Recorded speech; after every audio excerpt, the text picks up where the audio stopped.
ফেসবুকের মধ্যে অনেক বড় একটি সমস্যা হয়ে দাঁড়িয়েছে কন্টেন্ট মনিটাইজেশন পলিসি। বন্ধুরা, এই কন্টেন্ট মনিটাইজেশন পলিসি আপনার ফেসবুক পেজের মধ্যে যদি এসে থাকে তাহলে সেই ক্ষেত্রে আপনি কখনোই কিন্তু মনিটাইজেশন অন করতে পারবেন না ফেসবুকের মধ্যে। তো বন্ধুরা, আজকের এই ভিডিওর মধ্যে আমি বিস্তারিতভাবে আলোচনা করব এই কন্টেন্ট মনিটাইজেশন পলিসি কেন আপনার ফেসবুক পেজের মধ্যে আসে, কিভাবে রিমুভ করবেন এবং কোন ভুল কাজগুলো করার কারণে এটি আপনার ফেসবুক পেজের মধ্যে চলে আসে, এই সম্পূর্ণ বিষয়গুলো কিন্তু জানতে পারবেন আজকের এই ভিডিওর মধ্যে। তাই অবশ্যই ভিডিওটি লাস্ট পর্যন্ত দেখার চেষ্টা করুন।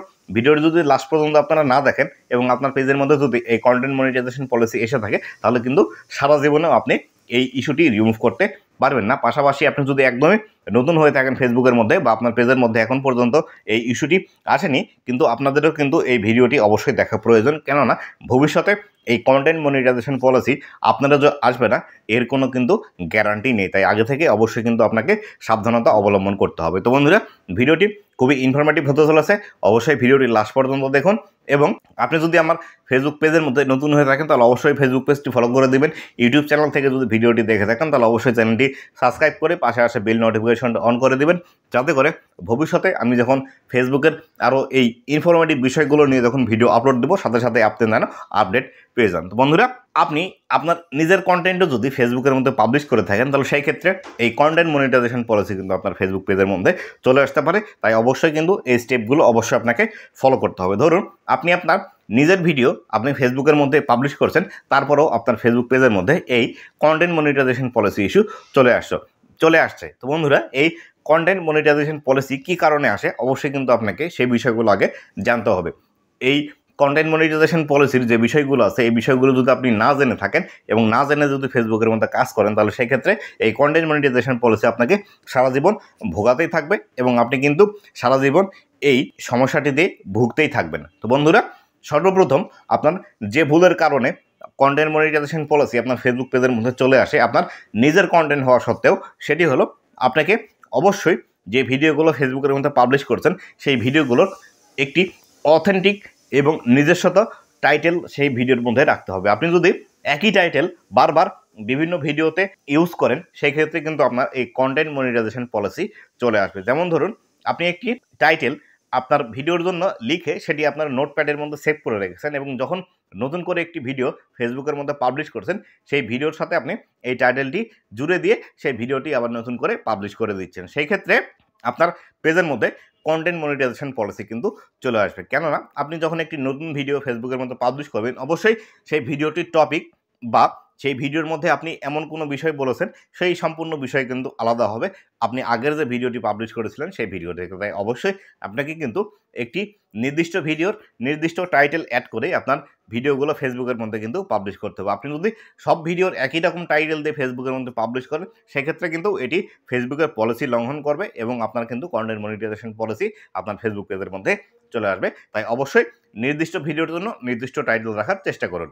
আপনি যে ভিডিওগুলো ফেসবুকের মধ্যে পাবলিশ করেন সেই ভিডিওর টাইটেলের মধ্যে যদি আপনি ভুল করে থাকেন সেই ভুলের কারণে কিন্তু আপনার ফেসবুকের মধ্যে কন্টেন্ট মনিটাইজেশন পলিসি ইস্যু কিন্তু চলে আসতে পারে। যেমন ধরুন আপনি যদি ডাইরেক্ট আপনার টাইটেলের মধ্যে লিখে থাকেন যে আপনি আপনার একটি নতুন ফেসবুক পেজ খুলেছেন, এই ভিডিওটি বা এই পেজের যারা দর্শক আছে তারা এই পেজটিও ফলো করতে পারেন, এইভাবে যদি আপনি টাইটেল লেখেন সেক্ষেত্রে আপনার পেজের মধ্যে কন্টেন্ট মনিটাইজেশন পলিসি চলে আসবে। অথবা আপনি যদি বলে থাকেন যে এরকম ভিডিও আমি আমার ইউটিউব চ্যানেলের মধ্যেও পাবলিশ করে থাকি, আপনারা চাইলে ইউটিউব চ্যানেলটি সাবস্ক্রাইব করে রাখতে পারেন। এই জাতীয় কথাগুলো যদি আপনার টাইটেলের মধ্যে থেকে থাকে তাহলে সেই ক্ষেত্রে আপনার কিন্তু এই টাইটেলের কারণে এই কন্টেন্ট মনিটাইজেশন পলিসি কিন্তু চলে আসবে। তাই অবশ্যই আপনি যখন টাইটেলগুলো লিখবেন আপনার ভিডিওর অবশ্যই সেই ভিডিওর টাইটেলগুলো একদম ফ্রেশ এবং আপনার ভিডিও রিলেটেড রাখার কিন্তু চেষ্টা করবেন। এছাড়াও আপনি যখন আপনার ভিডিওর টাইটেলের মধ্যে এমন কিছু এঙ্গেজমেন্ট বেট করবেন বা আপনি টাইটেলের মধ্যে এমন কোনো আকর্ষণীয় কথা যদি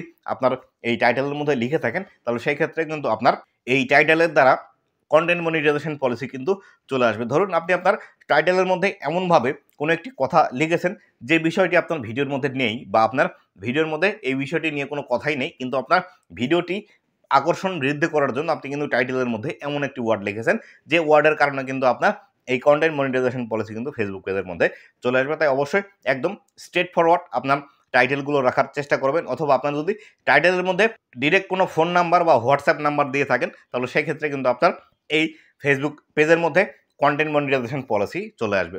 পরবর্তীতে আসি যে কারণে আপনার ফেসবুক পেজের মধ্যে কন্টেন্ট মনিটাইজেশন পলিসি আসতে পারে, সেটি হলো আপনার থাম্বনেলের কারণে। তো বন্ধুরা, আপনি আপনার থাম্বনেলগুলো এমনভাবে ডিজাইন করছেন যে থাম্বনেলগুলো আসলে আপনার ভিডিওকে আরও বেশি আকর্ষণীয় করে তুলছে আপনার অডিয়েন্সের কাছে, কিন্তু আপনার অডিয়েন্সরা যে থাম্বনেলটি দেখে আপনার ভিডিওতে ক্লিক করছে, কিন্তু আপনার ভিডিওতে তেমন কোনো বিষয় নেই বা থাম্বনেলে যে বিষয়গুলো আপনি দেখিয়েছেন সেই বিষয়গুলো আপনার ভিডিওর মধ্যে নেই, তবেই কিন্তু আপনার এই ভিডিও থেকে আপনার কন্টেন্ট মনিটাইজেশন পলিসি আসতে পারে। তাই অবশ্যই আপনি যে থাম্বনেলগুলো আপনার ভিডিওর মধ্যে ইউজ করবেন, অবশ্যই একদম সাবলীলভাবে বা আপনার ভিডিওর মধ্যে যে টপিকগুলো আছে সেই টপিকগুলো অনুসারে আপনার থাম্বনেলগুলো তৈরি করার চেষ্টা করবেন। পরবর্তীতে আসি, আপনি যদি আপনার ভিডিওর মধ্যে কোনো বিষয় বিক্রি করা বা কোনো বিষয় সম্পর্কে ডিরেক্ট কোনো উপস্থাপনা করেন, সেক্ষেত্রে এই ভিডিওগুলো থেকে কিন্তু আপনার কন্টেন্ট মনিটাইজেশন পলিসি আছে, বা কোনো একটি কোম্পানির একটি প্রোডাক্ট সম্পর্কে আপনি বিস্তারিত আলোচনা করছেন এবং সেই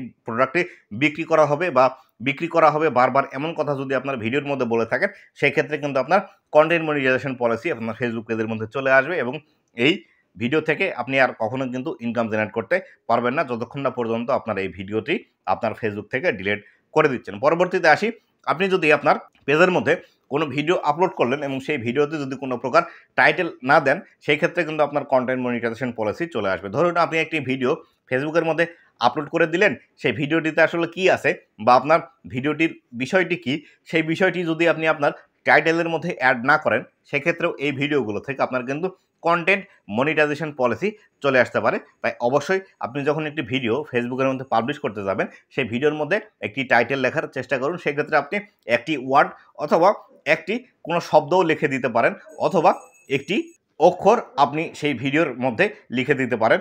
ক, খ, ষ, যে কোনো একটি হোক না কেন, সেই একটি অক্ষরও কিন্তু আপনি এর মধ্যে লিখে দিতে পারেন। তাই অবশ্যই কোনো ভিডিও পাবলিশ করার সময় ফেসবুকের মধ্যে সেই ভিডিওটি আপনার টাইটেল ছাড়া আপলোড করবেন না। অথবা দেখা গেল আপনি পিকচার আপলোড করেন আপনার ফেসবুক পেজের মধ্যে, এক্ষেত্রে আপনি যদি বারবার একই পিকচার আপলোড করতে থাকেন, সেক্ষেত্রে এই পিকচারগুলোর কারণেও কিন্তু আপনার কন্টেন্ট মনিটাইজেশন পলিসি চলে আসতে পারে।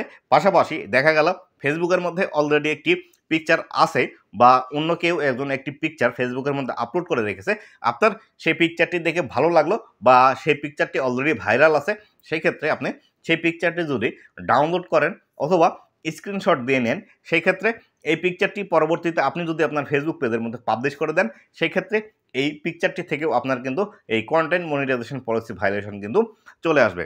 পরবর্তীতে আসি, দেখা গেল আপনি একটি পিকচার গুগল থেকে সরাসরি ডাউনলোড করলেন এবং ডাউনলোড করার পর অ্যাজ ইউজুয়াল যে ভিডিওটি ডাউনলোড করলেন, সেই ভিডিওটি যদি আপনি আপনার ফেসবুক পেজের মধ্যে আপলোড করে দেন, সেই ক্ষেত্রেও কিন্তু কন্টেন্ট মনিটাইজেশন পলিসি আপনার ফেসবুক পেজের মধ্যে চলে আসবে।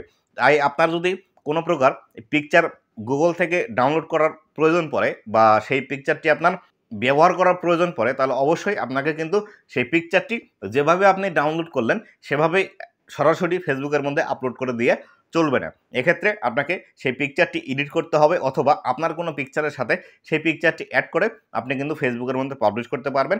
সেক্ষেত্রে আপনার কোনো প্রবলেম আসবে না। এবার আসি, আপনার যদি কন্টেন্ট মনিটাইজেশন পলিসিগুলো এসে থাকে, তাহলে সেই ক্ষেত্রে আপনারা কিভাবে এটি রিমুভ করবেন। তো বন্ধুরা, কন্টেন্ট মনিটাইজেশন পলিসি আসলে এক্ষেত্রে আপনাকে সর্বপ্রথম খুঁজে বের করতে হবে আপনার কোন ভিডিওর মাধ্যমে ফেসবুকের এই কন্টেন্ট মনিটাইজেশন পলিসি আপনার ফেসবুক পেজের মধ্যে চলে এসেছে বা প্রোফাইলের মধ্যে চলে এসেছে। সর্বপ্রথম সেই ভিডিওটি আপনাকে খুঁজে বের করতে হবে। খুঁজে বের করে অবশ্যই সেই ভিডিওটি আপনাকে ডিলিট করতে হবে।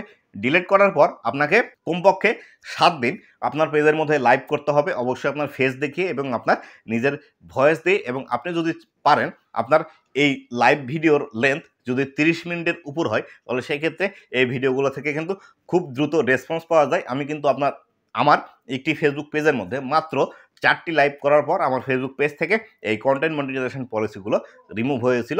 তবে অবশ্যই আপনাকে কিন্তু সর্বপ্রথম আগে যে ভিডিওগুলোর কারণে আপনার এই কন্টেন্ট মনিটাইজেশন পলিসি এসেছে সেটি কিন্তু সর্বপ্রথম ডিলিট করে দিতে হবে। অথবা দেখে গেল আপনি খুঁজেই পাচ্ছেন না বা বুঝতেই পারছেন না কোন ভিডিওর কারণে আপনার এই কন্টেন্ট মনিটাইজেশন পলিসি ফেসবুক পেজের মধ্যে এসেছে, তাহলে সেই ক্ষেত্রে আপনাকে যে কাজটি করতে হবে, আপনার পেজের যতগুলো ভিডিও আছে সব ভিডিও ডিলিট করতে হবে। তবে এক্ষেত্রে একসাথে আপনার পেজের সব ভিডিও ডিলিট করা যাবে না, বা সব ভিডিও আপনি ফেসবুকের পেজ থেকে একবারে ডিলিট করবেন না। এক্ষেত্রে আপনি যে কাজটি করবেন সেটি হলো আপনি আপনার যে ভিডিওগুলো আপনি রেগুলার ফেসবুক পেজের মধ্যে আপলোড দেন সেগুলো একটি একটি করে আপলোড দেবেন এবং পিছন থেকে যে ভিডিওগুলোতে সমস্যা মনে হচ্ছে সেই ভিডিওগুলো আস্তে আস্তে ডিলিট করতে করতে আসবেন। এক্ষেত্রে আপনার ফেসবুক পেজের যে রিচটি আছে সেই রিচটি বজায় থাকবে এবং আপনি যদি একবারে আপনার ফেসবুক পেজের ভিডিওগুলো একদিনে একসাথে ডিলিট করে দেন সেক্ষেত্রে মনিটাইজেশন পলিসি ভায়োলেশন যেটি আছে সেটি কিন্তু চলে আসবে আপনার ফেসবুক পেজের মধ্যে। তাই অবশ্যই এই বিষয়গুলো করা থেকে বিরত থাকবেন। অবশ্যই আপনার বেশি পরিমাণ ভিডিও ডিলিট করার প্রয়োজন পড়লে প্রতিদিন 1টি 2টি করে ভিডিও ডিলিট করবেন এবং যে ভিডিওটি আপনি ডিলিট করলেন সেই ভিডিওর পরিবর্তে নতুন করে আরও 1টি 2টি করে ভিডিও আপলোড করবেন। এভাবে যদি আপনি কন্টিনিউয়াসলি করেন তাহলে সেক্ষেত্রে আপনার কন্টেন্ট মনিটাইজেশন পলিসিও রিমুভ হবে এবং আপনার ফেসবুক পেজের যে রিচটি আছে সেই রিচটিও বজায় থাকবে। তো বন্ধুরা, এই ছিল আজকের ভিডিওটি কেমন লেগেছে অবশ্যই জানাবেন। ভবিষ্যতে ফেসবুক রিলেটেড এমন ইনফরমেটিভ কন্টেন্টগুলো পাওয়ার জন্য অবশ্যই আমার ফেসবুক পেজ এবং ইউটিউব চ্যানেলের সাথেই থাকবেন। ধন্যবাদ সবাইকে।